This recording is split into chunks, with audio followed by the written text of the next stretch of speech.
কাদারে বেশি বেশি দোয়া করবেন, আল্লাহুম্মা ইন্নাকা আফুউন তুহিব্বুল আফওয়া ফাআফু আন্নি।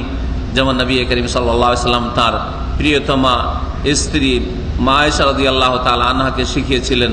যখন তিনি জিজ্ঞেস করেছিলেন, ইয়া রাসূলুল্লাহ আরাইতা ইন উরিতু লাইলাতুল কদর বা ইন আদরাকতু লাইলাতুল কদর, লাইলাতুল কদর যদি পাই তো ফামাযা আকুলু ফি, তাতে আমি কি বলবো?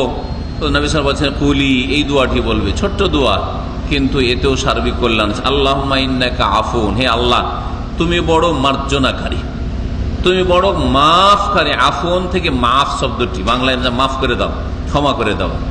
আল্লাহ তুমি বড় ক্ষমাকারী। আল্লাহুম্মা ইন্নাকা আফু তুহিব্বুল আফওয়া, তুমি ক্ষমা করাকে ভালোবাসো। আমরা ক্ষমা করা ভালোবাসি না। কেউ যদি আমাদের ক্ষতি করে তো প্রতিশোধ নেওয়া ভালোবাসি, হ্যাঁ, তার ক্ষয়ক্ষতি হোক ভালোবাসি, নিজে না পারলে আর কারো দ্বারা ক্ষয়ক্ষতি হোক।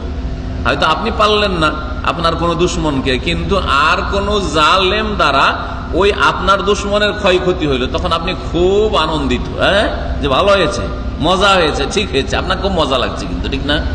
তো মানুষের স্বভাব হচ্ছে প্রতিশোধকে ভালোবাসে, বদলা নেওয়াকে ভালোবাসি, হ্যাঁ, দুশ্মনের ক্ষয়ক্ষতিকে ভালোবাসি।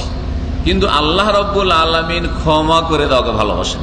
সারা জিন্দগি দুশ্মনী করে ইসলামের, মুসলিমের, আল্লাহ রসুলের, হ্যাঁ, দুশ্মনী করেও যদি, ইসলামের ক্ষয়ক্ষতি করে, মুসলিমের ক্ষয়ক্ষতি করেও যদি আল্লাহর দিকে ফিরে আসে, তুহিব্বুল আফওয়া, আল্লাহ পাক ক্ষমা করে দেওয়াকে ভালোবাসেন। আল্লাহ পাক ক্ষমা করে দেওয়াকে ভালোবাসেন। এ হচ্ছে আল্লাহ পাকের অসীম রহমত। ফাফু আন্নি, সুতরাং আল্লাহ তুমি আমাকে মাফ করে দাও, তুমি আমাকে ক্ষমা করে দাও। এই দোয়া মুখস্থ আছে? কার কার মুখস্থ আছে? একটু হাত ওঠান তো।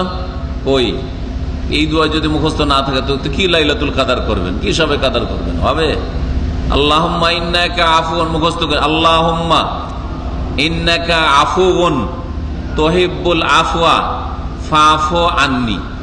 7টা কালেমা, 7টা কথা শুধু, হ্যাঁ। আল্লাহুম্মা, হে আল্লাহ, ইন্নাকা নিশ্চয় তুমি, আফুউন ক্ষমাশীল, ক্ষমাকারী, তুহিব্বু ভালোবাসো, আল আফওয়া ক্ষমা করাকে, ফাফু সুতরাং ক্ষমা করে দাও, আন্নি আমাকে। জি, আর বহু বচন আপনি আপনার স্ত্রী, ছেলে মেয়েকে সামিল করতে চান।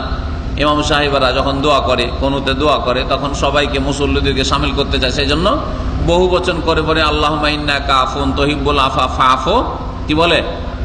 আন্না বলে, আন্নি আমাকে ক্ষমা করে দাও, আন্না আমাদেরকে ক্ষমা করে দাও।